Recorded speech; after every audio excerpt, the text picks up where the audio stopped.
My name is Teresa Pastore, and I'm Executive Director of Parents Engaged in Education. I want to apologize, first of all, we've had some issues getting live tonight, so if you've been trying to log on, I apologize for all the interruptions. Tonight, we are going to talk about Regulation 612. Parents Engaged in Education came together with parent leaders in the province who formed a charity in order to give school councils and parents supports not only academically, but in physical and mental well-being. We bring together experts in these areas to provide events and training. And tonight we are a group of parents who have been on school councils, some for less time than others. And we always have questions come to us about the regulation. Some people didn't even know the regulation when they agreed to be a chair of a school council or be elected to a school council. Tonight, one of the main topics we have is questions that have come to us from parents. So I'd like to invite some of the parents here to talk about issues they had with 612. And I guess my first question is, out of everybody here, who knew about Regulation 612 when you became a member of a school board, a school council? No. And that's part of the issue. 612 isn't the only resource that we don't readily give to parents. There's many resources. And what happens is that as a volunteer, you spend hours upon hours researching information that really you should have at your fingertips in order that you can be your best self and contribute to a school council. So tonight, we're just going to have a conversation around some of the questions that came to us as we explored 612 early on. Regulation, so that you have a history, Regulation 612 became formed in November of 2000. It has been revised a couple of times since then. And I'm of the opinion, and I know there are many others in the province, who feel this regulation needs readdressed. It needs to be expanded. It needs to be clear. There needs to be more definitions and responsibilities spelled out. And I know the government isn't in a mood to do that, but I think it's something as parents we can advocate to have done. So I'm going to open it up and ask for the kinds of things that everybody here faced. Well, one thing is just starting with Regulation 612, and if I was directed to 612, being new to education as a parent, it's very cumbersome and to get through. So like a Cole's Notes edition, I think you've done a good job summarizing here, but something that just kind of gives the a more easier read, especially if English is a second language for some of the parents, that they would have difficulty just following it too. So that's one of the biggest obstacles, and I think understanding once they know about it, if they have to go read it themselves, I think that would be a challenge. And I think, that's a good point about the language issue, because I've never seen Reg 612 actually translated in other languages, and yet we have PIP sheets on all other kinds of things from various organizations translated, but I have never seen the translated version of Reg 612. So how would we hand that out to another community? And we want to build diverse communities in our councils. So, that's one thing I think that definitely the ministry has to take responsibility in translating it. Maybe we can go through like the school calendar year of how Regulation 612 takes effect. So I guess, the beginning is elections. And the elections originally was actually all about what Regulation 612 was meant to do, is to tell us who can run for election, who qualifies, how the elections, when they have to happen, who has to be informed, and then actually conducting the elections in a way that all parents feel included.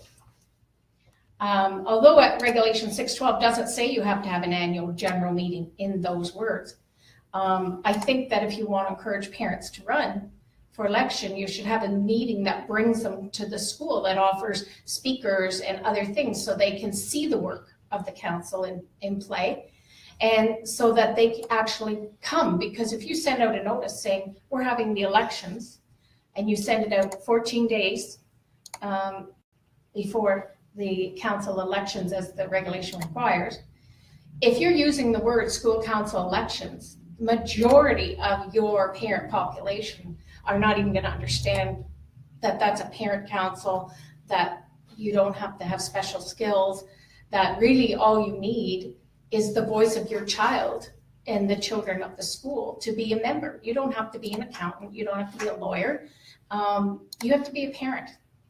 And that's really all it says. So yeah, it does start right at the beginning of the school year. And I'm of a mind that if you're going to send out information and people nominate themselves, the next thing you send them is Regulation 612.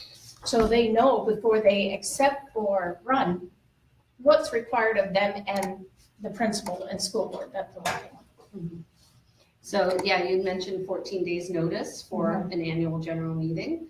And then the regulation states that it has to take place within 30 days of the school start. So it's kind of like that.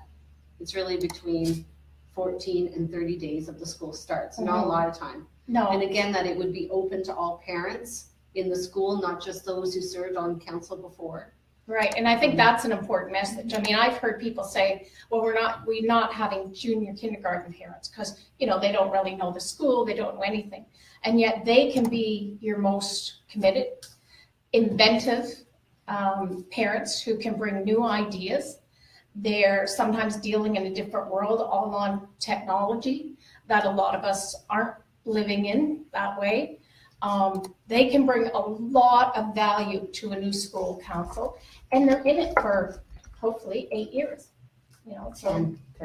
Okay. Hey, 25, if we're going to forever, yeah. So I think it's really important, one, that we let people know what the school council is about and that they can be important partners with the principal to make change at that school and to improve the experience of every student in the school, not just their own, but every student in the school. But I think you have to stress the partnership as opposed to dictatorship.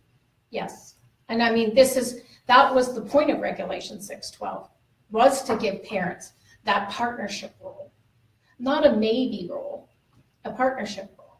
And it's important that to work successfully together, parents aren't just expected to raise money for the school. But at the end of the day, we'll like you, we'll work with you if you'll raise money for the school. Yeah. It's got to be so much more than that, But at the end of the day, it's the parents who have the power. And that's true of everything. I mean, in Regulation 612, it tells us that if a parent brings an issue to the board, that board must respond in writing to that issue. And not a lot of people know that, and they don't know that they should advocate to the school board on issues that affect more than their child, but a whole community of children. Because there is a responsibility for the board to respond. So a lot don't know that, and it's an important thing to know about what the regulation gives us as parents. I'd like to go back to when we were discussing the 30 days and the 14 days. One of the things that was kind of confusing when I first started was when the school council elections take place versus when the officers are elected. Yeah, and that's something we get a question on all the time. I've been to a school council election where they say, right now we're going to vote for the chair. They haven't even elected their members, and they're going to vote for the chair as if that's an elected, community elected position. It's not. The election process requires that voting parent members be elected to a school council. After that, at the first inaugural meeting of the council votes on who will be chair, vice chair, treasurer, secretary, or whatever positions you have in your bylaws. And well, speaking of bylaws, does Regulation 612 state that the school council must have bylaws? Actually, it doesn't. And people think that it does. They keep saying, well, I'm writing my bylaws because it's required by Regulation 612. It's not required, although that's one of the changes I think we should be fighting for, is a requirement to have bylaws. Bylaws are sometimes required through board policy. So certainly there are boards that are pushing and requiring their schools to have bylaws. So it will differ from board to board, but actually 612 says that a school council they may have bylaws. But if they have bylaws, then there's certain bylaws like conflict of interest, conflict resolution, and things like that that must be included. So they tell you that if you're going to write bylaws, they have to include specific things. But it's generally up to the board. And I think bylaws, like some people give that a scary name or a bad name, but really it's just to outline what's supposed to happen in council, in the meetings, and then what guidelines we're supposed to follow. Yeah. So that all the parents have an understanding of how things are supposed to proceed. And, you know, that can't be changed just because there's a new executive in or there's another parent who wants to make a change and enough people don't know what's going on. So yeah, and I think that's sort of Yeah. another topic for a Facebook Live session is bylaws. Yeah. It's one of the most confusing thing, I think, to parent members.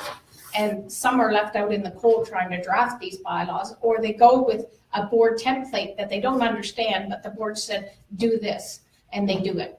And it's important, everything we do, that we understand the process we're committing to. And bylaws is certainly one of them. So I think that's, don't be afraid of having bylaws. You know, I know people want to be social and, you know, well, like in this meeting, like we're 5 people who like to be social and sort of we're more formal tonight than we ever are. But, you know, it doesn't have to spoil the social aspect. It sets a formality around decision making. And one of the questions that often comes to us is, can I write a bylaw to drop one of the restrictions of Reg 612? So can my school council, I really like the teacher in grade 2 and she wants to be the school council chair. So we're thinking of amending our bylaws to take out the part that says it can't be a board employee who can be chair. Well, no, you cannot do that. The regulations passed in Ontario, so it's the law. And you can't write bylaws around 612. You can't change a province-wide regulation by simply creating your own bylaw around it. Another question too that I've received is, if a parent is employed by another board, can they sit on their children's school board? Like, yes, they can. Yes. And the reason they exclude staff from being on, say, like if they work in a school and they want to be a member of the school council, they have to declare that. They have to declare. They cannot be chaired, but they have to declare their interest because they may become privy of information or try to influence the council decisions based on what they're hearing as a staff member. So that's why it's really important, but to think that somebody would be working in one school board and be privy to confidential information in another school board is not the case. Regulation 612 excludes from the school board your child's in, or that you're an employee in. Okay, so in sharing, not how much, but if council is considering some, not earth-shaking, some changes or something, are they required to let the parents know that within like the school population? Yes. Or is it like for our ears and eyes only, and then this is what we decided, this is what's going to go? No. So actually, Regulation 612 says that on every matter before the school council, you must solicit the feedback of your community. So a lot of people don't know and don't do that. I'm not talking about every little thing, you know, we're going to put $5 towards something. But if there's major items that you're dealing with that affect the school population, then it is a matter that you would have to put on your agenda and publicize the agenda to the community, inviting them to attend, so they will have their input. And I know that there's a lot of people who say, oh, well, I got the agenda last night. You know, I don't think that's fair to school council members, and I don't think it's fair to the parent community. They should know what's being discussed because it could affect their child. So it's really important that agendas be out and posted a week before the meeting, and that parents know that minutes of every meeting are on the school website or are available at the school, because that is a requirement. So who's responsible to let the community know? Like, is it the principal or is it the school council? Well, the school council chair should probably be the one, but through the principal. Like, I mean, I think it's something that could be decided between you and your principal, who would be putting out the communication. But I think when you're putting agendas out and feedback out or minutes, it should be coming from the council. Okay. Have we had any questions? No questions so far. No questions. They're all quiet. Okay. So just to clarify again, your question about a board employee is if you work for another board, but you can be a member of, even chair, a school council for another board. Mhm. You just can't be chair for the same, at a school, on a school council for the board where you work, Mhm. chair or co-chair. Right. And then if you're a staff person at that school, you can't be a parent member. No, you can be a parent member as long as you disclose that you're a board employee. And we do get a lot At of. the same school? I don't think so. Yeah, you could be if you disclose. You can be on the parent council. You can't be chair, and you can't be co-chair. But, you know, we get a lot of questions about lunchtime supervisors, because often lunchtime supervisors are parents. And, you know, it's not fair that they're being considered a board employee. And I agree, because I think they're talking about people who really do have sort of a level of confidentiality with the board and policies, and, you know, they're getting maybe upfront notice about certain things that are happening, and that affects their, you know, puts them in a conflict of interest situation.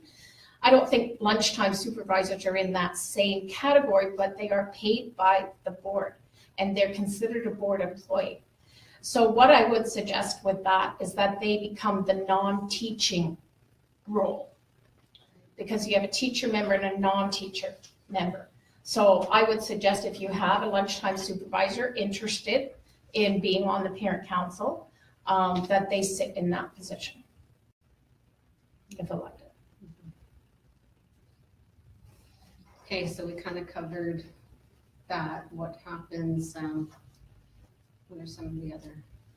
I think another interesting topic is the election process itself. The order and how it plays out. Well, I think one of the things people miss a lot is that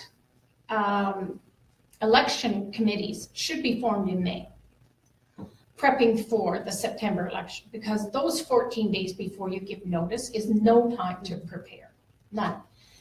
I also think that people don't adhere to the rule, sort of understanding that it should be a parent-led committee and a parent who does not plan to run for election, nor their spouse run for election. That way you remove any conflict of interest difficulties, which you may think, oh, our school never does that, until it doesn't. So to be clear, I think that you form your committee in May, so you're ready to send notice in September. You pick your date for your elections in September. It would even be good for the principal in his last newsletter in June to let the community know that school council elections are coming up in September. Maybe send out some information about what the school council's done that year and the role they play. And hopefully that gives like some upfront information for people who might be interested in being there at the elections. And again, the elections are only for parent members, not for executives. So I have a question from Christina, and she asks, can minutes be posted before their formal approval so that parents know what is going on right away, not in a month when the next meeting takes place? Not really, because the council has to approve the minutes, because there could be mistakes in them. There could be, you know, where a conversation led the secretary in one direction, but it was meant to be another direction that didn't get captured. So all members have to have a chance to approve the minutes.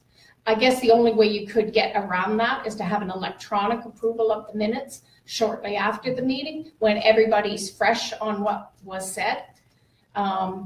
We sort of follow that practice at Parents Engaged in Education because we capture it at the moment. So certainly that's a way around it, but technically, no, they have to be approved minutes. Another question, I guess, regarding quorum. So I know we talked about having, I guess, non-teaching staff, and then a teaching staff, and then a principal. So what do you do if there are not enough parents and or staff? Yeah, I mean, that is a question that haunts everybody. It is difficult because it is a parent council. So you have to have majority of parents for quorum. That's a no holds bar rule. So that's not something you can, well, maybe we can fight it. No, it is a parent meeting and you need the majority of parents. And another question we get about quorum all the time is, well, we just want to have everybody vote and not have any quorum. And we made 29 people elected members, but really only 10 come out. So do we have quorum or don't we have quorum? And that's difficult because if you have filled every one of the 29 spots, you don't have quorum if you have 14 people coming. If you have 29 voting positions and only 10 of them are filled, you have quorum because Regulation 612 says that vacancies do not count, does not affect the business of the council from being conducted. So that means that if you have 19 positions that no one ran for and are not filled at this time, then your quorum affects the 10 elected positions. The other vacant positions are not affected because the regulation stipulates that vacancies do not affect the business of the council.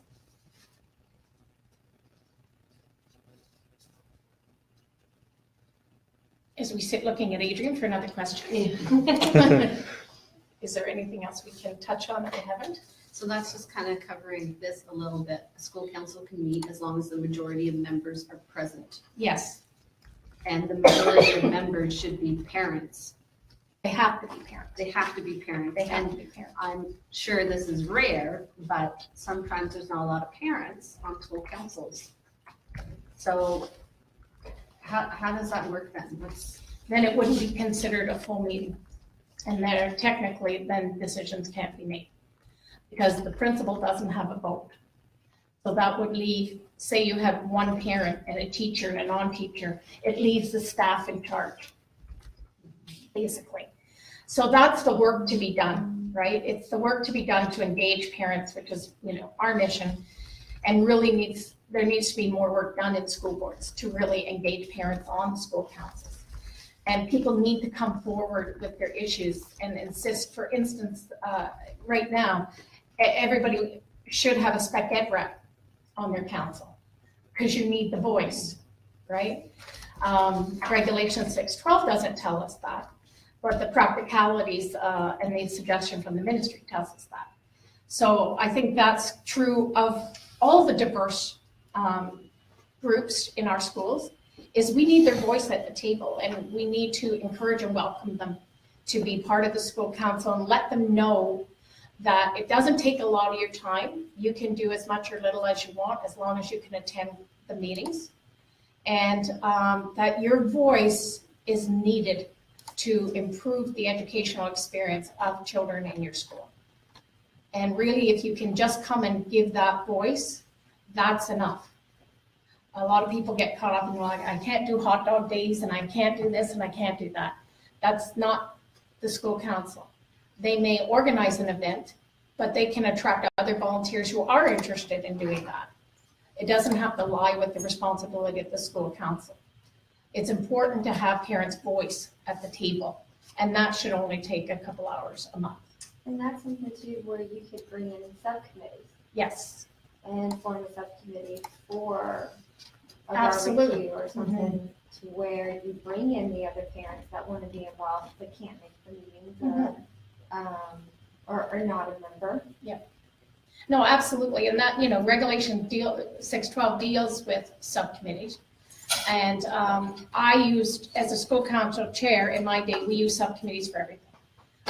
That let us work through the month, and the people who were interested could work. We had, someone who was very interested in technology, and I'm so behind the times in technology, as tonight may prove. But, we had someone very interested in that, so we had him chair a technology committee. He wasn't a voting member, but he was interested in that.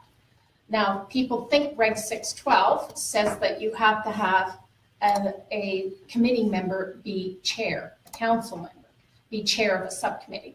And that's an incorrect assumption. All the regulations says is that you have to have a parent member from the council on the committee. But subcommittees can really help you get work done, and a lot of work. And the thing to know about subcommittees is Regulation 612 doesn't talk about who votes in a subcommittee, if there's votes to be taken even. Normally in the subcommittee, they'll agree on an issue and bring it to the council for decisions. The only time I've seen a change to that is perhaps in an event situation where they'll give them a budget. They agree on what's to be done and they give them a budget and they run with it. And then they have to take some votes within the subcommittee to manage the budget. But normally subcommittees are formed to bring information and suggestions to the council for decision.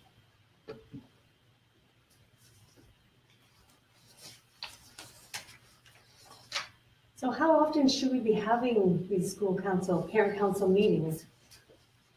Well, Regulation 612 requires 4 meetings a year.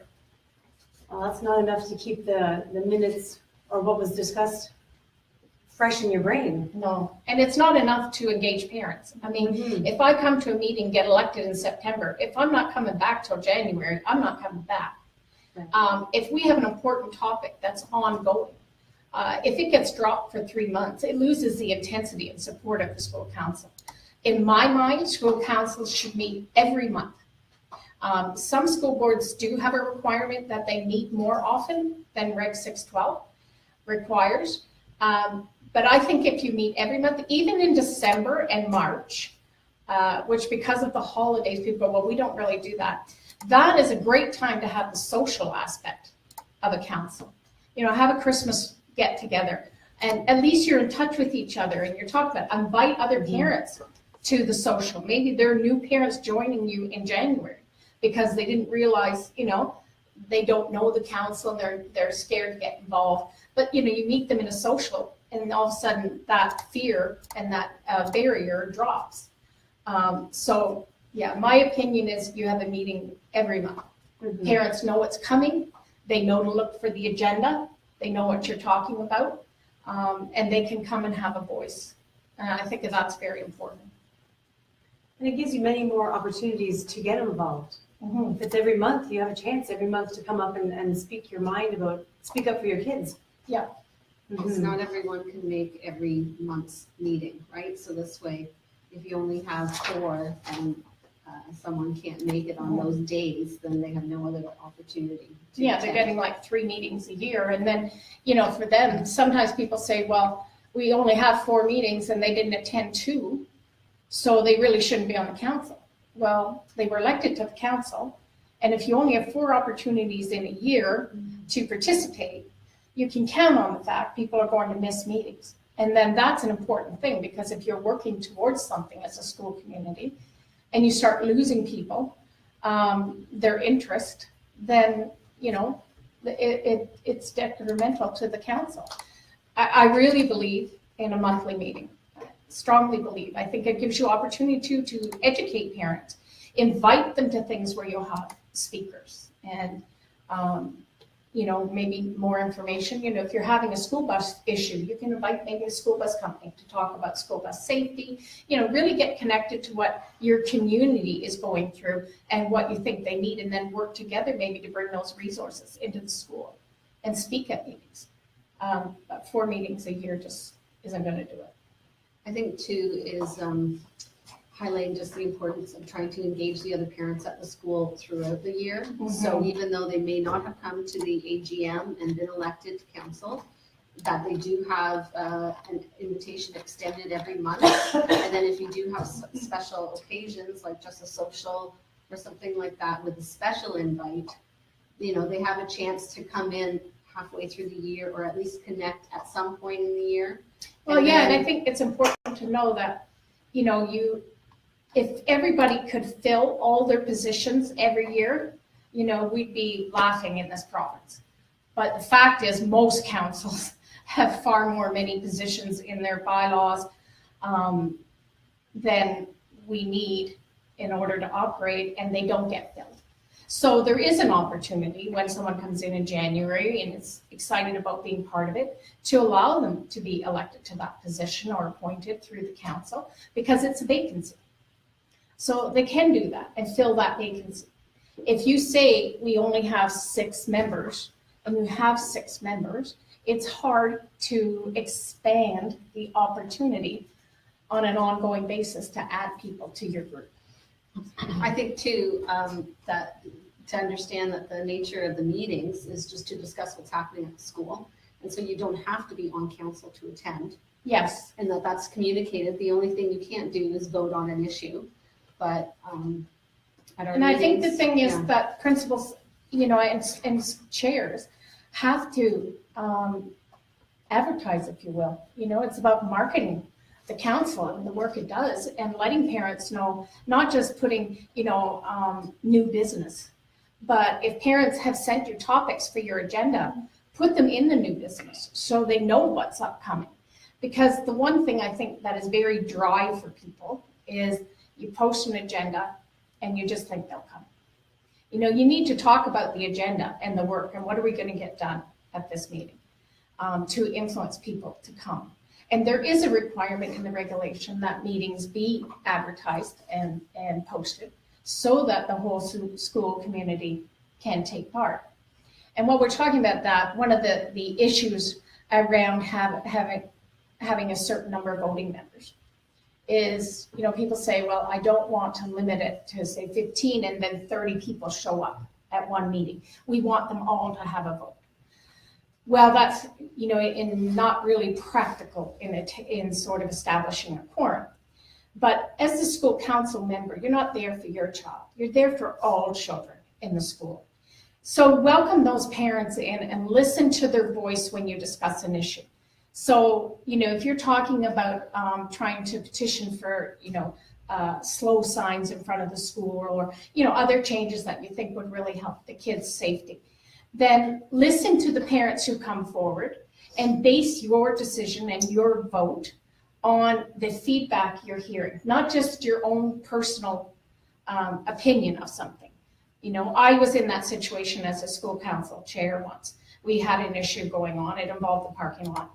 I didn't particularly agree with the suggestion that was made, but we had a lot of parents come that night to talk about it.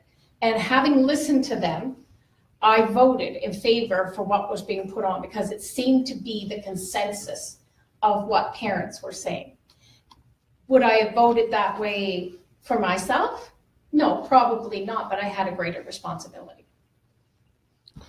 So just a couple more questions from our Facebook group. So there's a couple, I guess, comments / questions from Angela. So I guess in regards to back when we talked about meetings, she let us know that what she does with her councils, they post their notes, but they put a big draft watermark on it so everyone knows that it's draft. I guess the other comment is they do quorum based on executive attending, but they allow any parent who attends the meeting the right to vote on any matter presented. They've never have the executive vote against the parent majority in attendance. So I guess she was asking for some of your feedback on that. I don't know if you want to address that. And then on that item, on terms of letting everybody who comes to a meeting vote, I had an experience once where we were talking about funding a music trip. And lo and behold, we had no quorum, and we thought that was so open and so, forward thinking of us. And the entire 102 parents of the music group came out to vote, which took the actual decision-making away from the council, even though the council had budgeted for other things and, had a plan in place for the year, which, you tried to explain. But that is one of the challenges that can happen from not having a quorum, not having specific number of voting members. Also, allowing people to come and just vote on one issue. They don't have the background of the other meetings. They don't have the information. So they don't know that, you're long-term planning for a playground or, long-term funding for something else, technology needed in a secondary school or something like that. They haven't, got involved. What they know is that, we're voting on the music issue tonight. Let's all go and, try to force the funding for the music trip. So it's not fair to the whole community, and it's not fair to the council who may have worked on an issue. So then I know this is a question you've answered in one of your blogs on the Parents Engaged in Education.ca website, but the question again from Angela is, how do you recommend avoiding, or how does the panel recommend avoiding council volunteer burnout when you only have a handful of the same parents participating, and no matter how hard you try to get more parents, none step up? Should we let someone else answer that question? That's And then she, Everybody at this table have been We failed. all experience this. so then she goes on to say, heck, we have to beg parents to volunteer on the council executive in September. Mhm. Has she got to high school yet? It's worse. Once you get into high school, it's game over. And the difficulty is, I don't know if it's a high school or an elementary school we're talking about, but I finally came to a decision when I was chair of a council and found myself the go-to person for every event, everything that was going on at the school. I was it.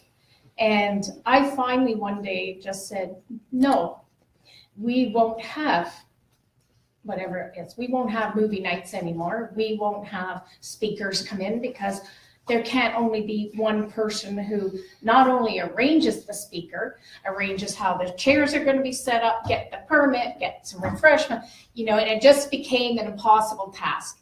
And I had to say to myself, I became a volunteer to improve the school system for my child and other children in the school.